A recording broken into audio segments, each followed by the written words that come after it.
Welcome to the Trade and Industrial Policy Strategies official podcast, the show where we delve into the fascinating world of economics and its impact on global development. I am your host, Nondwe Majunana, and today we're exploring the latest trends and observations that are reshaping the world of technology with our special guest, tech enthusiast Shawn Cunningham from Mesopartner. Welcome, Shawn. Thank you, Nondwe. Thanks for joining us today.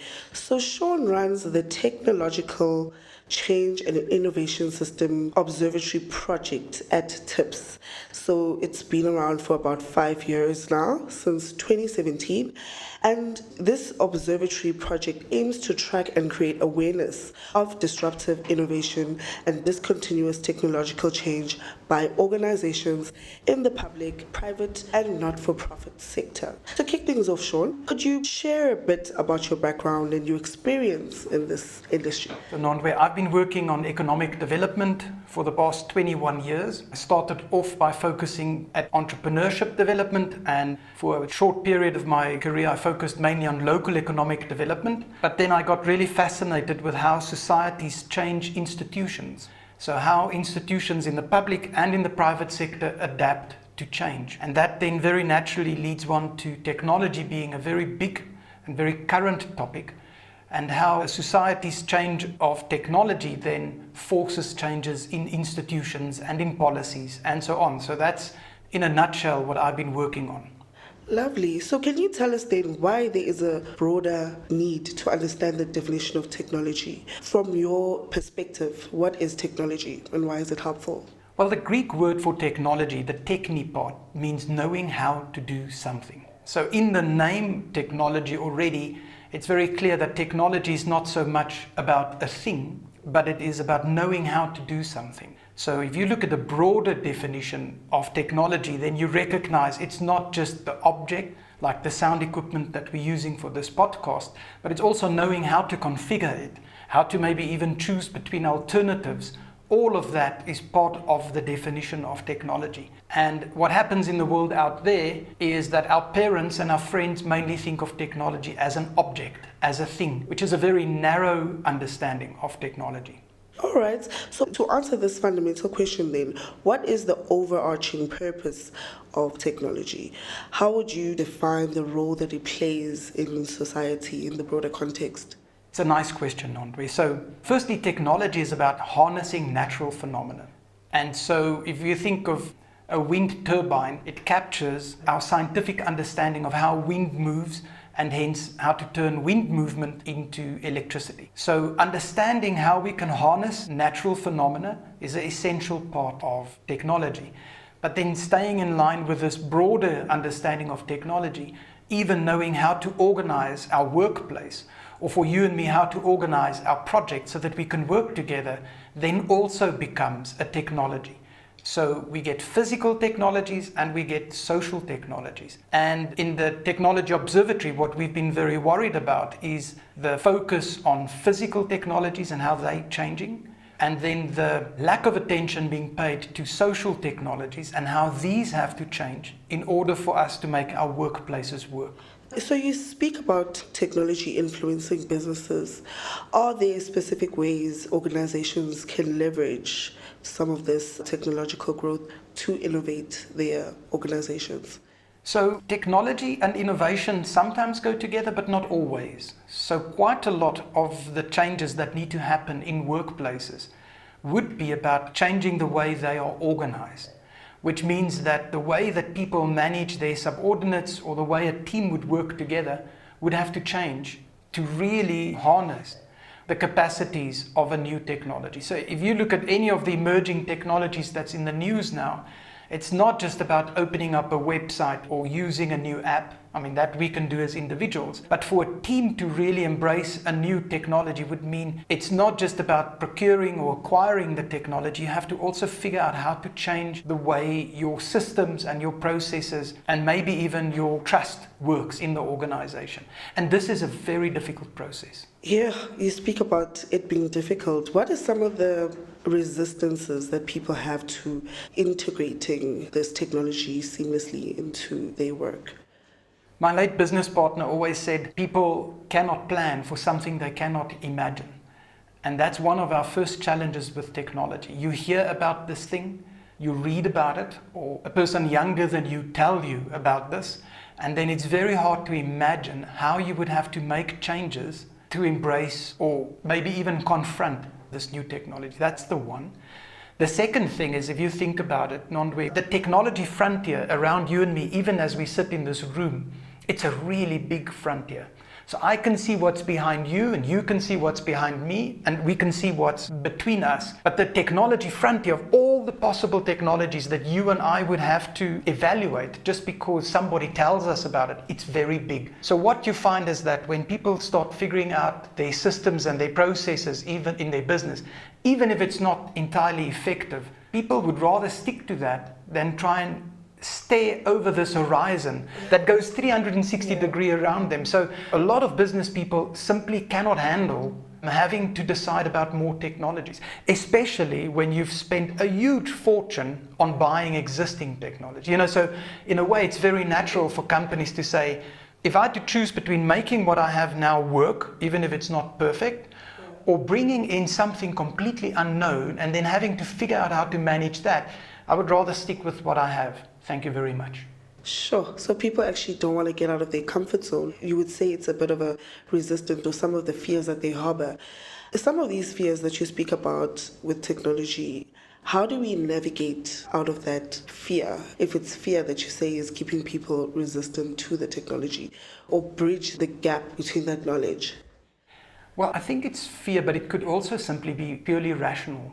Because the cost of figuring something out when you're already struggling to just keep everything that you know now pushing in the same direction could maybe be, it's very rational. So we firstly have to start off by saying people will embrace or will explore new technologies if they suspect or believe that this technology will either save them money or will help them stabilize their processes or will help them achieve a new goal. So one of our challenges is the way that most technologies are sold. It's sold for its benefits, and the list of benefits just rolls on and on and on. But a business person or the head of an organization like TIPS might be wanting to solve just one problem. And when they look at all the benefits of the technology, they don't see their problem there. So a lot of how technology is sold for a business person or operations manager or technology manager, it just doesn't speak to their needs. And so that is one of the challenges with technology and how it spreads, is that you must be able to understand from the characteristics of the technology what kind of problem or what kind of value this technology is meant for. And I see that technology is here to enhance the work or enhance society. But can you speak about some of the fears that they also have around technology replacing people and their jobs and job security? So no technology is inherently good or bad. Every technology that you and I can use for good, somebody could use for bad. So we mustn't just think because something is innovative and something is new that it's always better. I have visited companies using 40-year-old technology, outcompeting companies using cutting-edge technology because they really understood the job that had to be done. So new technology isn't always better than old technology. So that's the first thing. People are afraid about technology because it's about the unknown. And especially if you've invested a huge amount of money and you've figured out how to recruit people and you've figured out your processes and you're able to manage this company with just a handful of people, new technologies would be a threat for ownership, and new technologies would be a threat for the workforce for different reasons. For management, new technology is a threat. I mean, imagine you and I, with what we know, have to now recruit a graphics designer. And this graphics designer arrives at the office and they insist on using a particular kind of computer that you and I have never even heard of. And they insist that their software license is going to cost what you and I used to earn as a salary. It's very difficult for us to manage people with new knowledge. It's difficult for us to manage new technology. So for management, whenever we talk about taking on a completely new technology, so it's not a technology that adds onto what you and I know now. It's a technology that requires us to manage somebody we don't understand. That's a risk. And so in the clothing and textile sector, for instance, for a company that's been making t-shirts and dresses for decades, to suddenly recruit a computer-aided design engineer, even if all their competitors are starting to do that, it's a very scary thing, and there's natural resistance to that. So management there would be concerned about new technology for a different reason to the workforce. The workforce is worried because new technologies come in and they don't displace a job immediately. What happens is they slowly but surely displace job functions. And then very often people with low skills that cannot easily port to a new job might find that their career options are completely limited, or their employment options are completely limited. And the cost to switch from what you knew to something different is very hard, especially when you're not so young anymore and you have commitments and a family and all kinds of costs. Then restarting your career or choosing a different path is very hard. Yeah, as you say that, I'm just thinking about some of the challenges like poor literacy in a country like South Africa. How do you envision technology being applicable to people who already don't have, some of the building blocks for knowledge, let alone, The whole thing with skills and education and technology, there's also a lot of myths around this and misunderstandings. So even people that are not educated can operate cutting-edge technology. They do every day. They do every day. So, but people conflate these two things, and true in many senses, there is a big correlation. The thing that is very hard that you and I cannot predict at this moment, even if we have all the data at our disposal, is how fast would you and I have to learn when the next technology changes come on? That is the big thing. So technologies, firstly, is not only displacing people that are illiterate, it's also displacing people that are highly literate. So if you think of ChatGPT and the threats to the legal fraternity or to copy editors, for instance, the thing is, you and I both know a lawyer or a legal professional might be able to reinvent themselves in thousands of ways, but the challenge is that our domestic helper might not, or a factory worker might not. So that brings in a lot of challenges. And the first thing is that it's very hard to protect jobs against technologies. It is very hard to do that. There are countries that have tried, but it's very hard. The second thing is that typically institutions like a college or a community college, or maybe in some cases a university, would be critical in equipping people to change direction. But then those institutions must do what you and I cannot do, and that is select technologies. And again, as I said just now, the technology frontier is really long. And so with a lot of our education institutions, it's very hard to figure out which technologies are we going to bet on and then develop a program and develop a qualification around that so that we can train. If you just think about that. Now, so if we had to change the way we do business management education, in South Africa, to re-accredit a course or to accredit a new course takes a long time, and the technology is changing very fast. Every day. So actually that takes me back to when we started the Technology Observatory, was the realization that while it's part of a natural cycle for companies to be disrupted. Okay, so one business fail and maybe some of the staff that are really sharp and understood the technologies or the market can reinvent themselves, but one business or two businesses fail. The thing when an institution fails, it has a very big repercussions. So if you think of a university or a college that completely picked the wrong technology and they are training graduates or they're training young people by the 50 or by the hundreds, and those people hit the workplace and they are inappropriately qualified. So they could be certified, they could be tested, they could score in the top in their class, but they cannot do the work that is required because the companies have shifted to a different technology. And so technological disruption affects companies and it affects industries. But my concern is actually it really affects institutions, especially public institutions. Sure. So wouldn't you say then when you speak about public institutions, they should have a change agent or a technological champion or an innovation champion in each of the departments? Because clearly you need somebody who's always looking at the ways to advance technology for the business. You can't just leave it up to IT.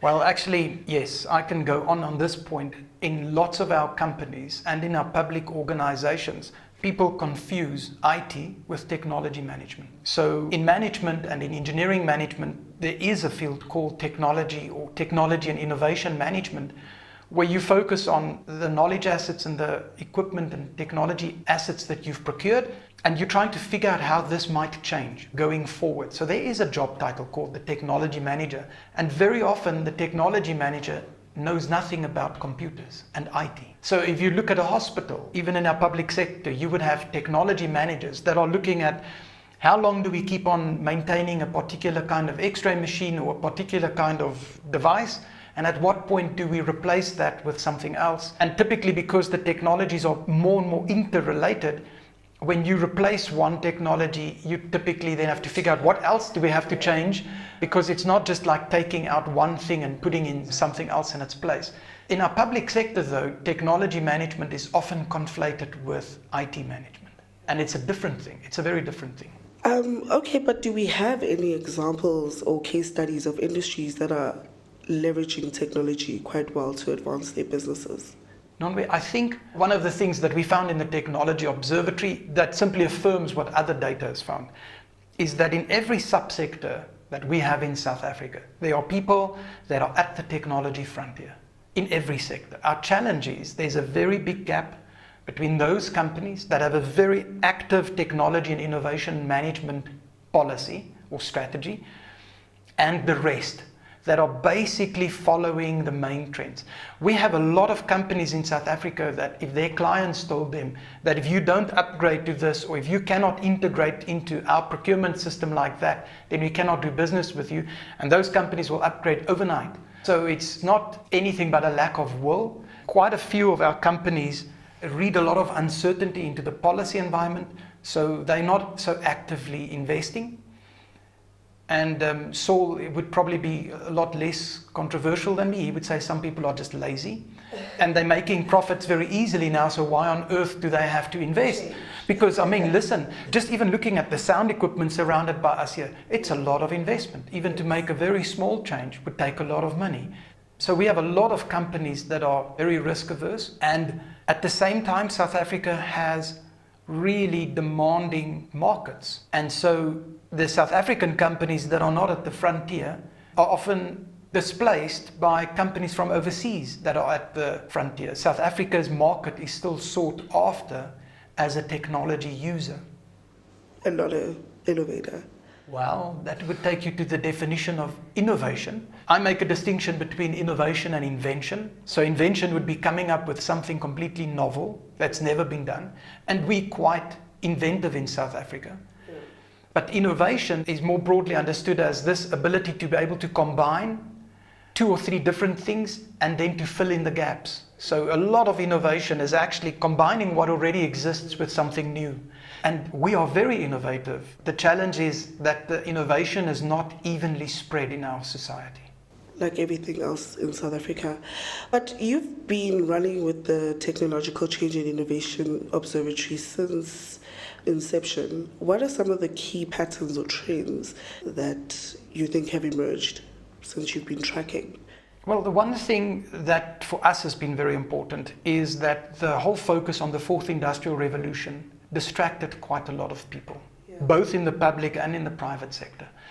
So, because people started treating the 4th Industrial Revolution like a thing, like something that you could install or something you could read up on, and then in the next few weeks you could, implement it like installing a new app on your phone. And the real disruption is that our competitors, and when I talk of our competitors, I mean our subsectors like the plastic sector or the metal casting sector or the agri-processing sector, they are competing with other countries where the businesses talk to each other a lot more, and where industry associations play a critical role to help businesses navigate the unfolding future. And in fact, to not just help companies to respond to what's happening, but to proactively say, we want to shape it in this way. In South Africa, my pet frustration is it feels like we are talking the whole time about what should have been in place 5 years ago or 10 years ago. And that is where a lot of our companies, where we've even wasted platforms, where we get companies and public sector officials together and then we talk about what should have happened instead of what do we want to make happen. If you look at what's happening in agri-processing, I understand we have to be concerned about workers and laborers, but we have to figure out what is a hyper-automated manufacturing environment like. What kind of management systems would we need? What kind of education would we have to need? Which of our laws would stand in the way of even doing that? And somebody better run over the horizon into the future and come back and tell us, so we have to talk about the future, and to not get carried away with technology optimism, but also say, not everybody's going to like this. We got to think about that. And then also, not everybody's going to be able to do this. And we have to think about that. So that was one of the themes that we picked up time and time again. In every subsector that we've worked with, we have found companies that are playing in the global technology field. They're global problem solvers, or they've solved really difficult problems. Often they are not known in South Africa. Often they choose not to be known. They also prefer sometimes to be a little bit under the radar. But in general, it feels like our companies are not working together with the public institutions to create the future often enough. Sure. So when you speak about the public sector, and what would you say is the difference between how the public sector and the private sector respond differently to technological advancement? We don't have one public sector, so we have many. If you look at what the South African Revenue Service is doing, they are at the technology frontier in many instances. I work a lot in other countries as well, and I can tell you now that many countries do not have the kind of tax filing, personal returns, any of these systems, even digital certificates of incorporation. You can do that in South Africa, but not in Germany. So in some instances, South Africa, the public sector is very far ahead. In other cases, the public sector is lagging. And then within one government department, you could have one unit that is cutting edge. So it's very hard to say what they are doing right or what they are doing wrong. And in the private sector, in South Africa, because of costs, what I'm finding is that our bigger firms are often more innovative, because they set aside a budget to do R&D or to do problem solving. One of our automotive manufacturers told me the main way we embrace new technology is by watching YouTube videos, but they put aside the time for that. It's okay to watch YouTube videos during work time. Fun job. But what we found is that our smaller companies very often have to problem solve just to make things work that they would have otherwise been able to rely on. So what does the data tell you, since you have been tracking all of this data, with regards to the pace or direction of technological evolution? Do we look at the data and the technology has already moved on by the time we look at the data? Or is it at least giving us some metrics with regards to where we are? In the first 2 years when we started the Observatory, which I think was back in 2018, we were very focused on the data. But the challenge is that all our data only tells us what already happened. And so you can make a forecast, but with technology, it's very hard to make a forecast. I mean, we can say some technologies, look, this thing is going to get bigger, but it's very hard to predict how big. So that is our first challenge, is that our data makes it very hard to figure out how use of technology is changing. Actually, we know very little about how our workplaces are using technology, because so much of our data relies on trade data. So we don't know whether the sound equipment that I've bought is for trade, or is that for internal process, or is that for internal management. It's very hard to use trade data to figure out why companies are buying certain technologies. So that's maybe one thing. Over the years, we started shifting more towards what people are telling us, what technologies they are tracking. And I was very surprised, because in some of our sectors, the technology tracking doesn't exist at all. Even in our skills landscape, the tracking of how technologies are changing is done using past data and not actually projecting going forward. That's very scary for me. Yeah, sure. So what we've been doing in the Observatory is working more and more with groups of industry, with a subsector, and then trying to figure out, what are you looking at? Are you only looking at technologies of use now in your industry? Or are you looking at technologies that are being used in other industries that might have an effect on you?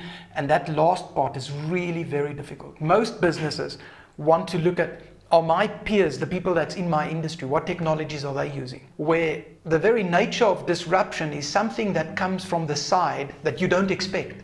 So something, you're in the jewelry industry and somebody comes in with something that was developed in dentistry. And suddenly that thing comes in at the right price. At the right time. At the right time, and your business and all of the investments that you've made, or some of the investments, significant investments, are no longer enough to keep you in the game. That is the heart of disruption. And it's been very hard for us to get groups of businesses to think about that. Yeah, you would have known with DVDs, they came out within a year or so. There were no longer any DVD shops because somebody disrupted technology and created what we have now in how we stream videos and things like that. I think that's a very important point to make. You're giving away your age now, aren't we? Yes, I am. DVDs were around for a little while, but yes, they disappeared very suddenly. Disappeared quite quickly. Like all the shops had to shut down because of that advancement in the technology. But as we consider the future, what would you say, Shawn, are emerging technologies that you find particularly promising or noteworthy, or that they should really be looked at by industry? Well, I think with ChatGPT, a lot of workplaces don't know it, but the individual employees have already embraced it, even if the company hasn't. So that is really a point for concern, because it would mean that the productivity gains are fully in favor of the employee, but not the workplace. So that's one concern. For me, Nantwe, a topic that is important in the manufacturing sector is, while Europe and the US is very concerned about volume production and reducing variability and reducing waste and being green, in South Africa, a lot of our manufacturers, by their very nature, are actually more job shops or flexible manufacturing outfits, which means that ways of making flexible manufacturing work, of integrating these different systems, that's not run to efficiency, but it's run to be integrated. For me, that is important, which means the technologies that connect different areas of the business will become more important. And then where we are behind other countries is we're often very far from our customers. We're still exporting most of our advanced equipment to Europe, and we have a disadvantage. So technologies that allow us to better track how customers use our equipment or our processes or our solutions will become more important as we go forward. Okay. Any closing remarks as we wrap up this very informative discussion today? What I think is very important for business people is to pay attention to the technologies in the industries adjacent to them, and to then not pay attention only to physical technologies, but to try and figure out how people have changed the way they are organized. It could be the way they've organized a business model, but I'm not even talking about that. I think mainly pay attention to how people have organized their teams and how people have changed the way they track and stay abreast of technology. So I know of industry associations in South Africa that's spending a small fortune to go to trade exhibitions in Europe, and this is still one of the best ways to confront the technologies that's 3 to 5 years away. Amazing. So as we conclude this episode, a heartfelt thank you to you, Shawn, for sharing your expertise, your insights. You have really illuminated the intricate dance between technology and society. To our listeners, I hope this exploration in technological observations sparks your curiosity and inspires you on your journey through the ever-changing landscape of innovation. I'm Nandwe, your host, and until our next conversation, stay curious, stay tech-savvy, and remember to listen to our podcast on all streaming platforms. Subscribe, leave a review, connect with us on social media, and remember to find all of our body of research as well as the Tech Observer on the TIPS website, www.tips.org.za. Thank you. Join us next time as we continue to explore policies that shape economies. Until then, cheers, bye.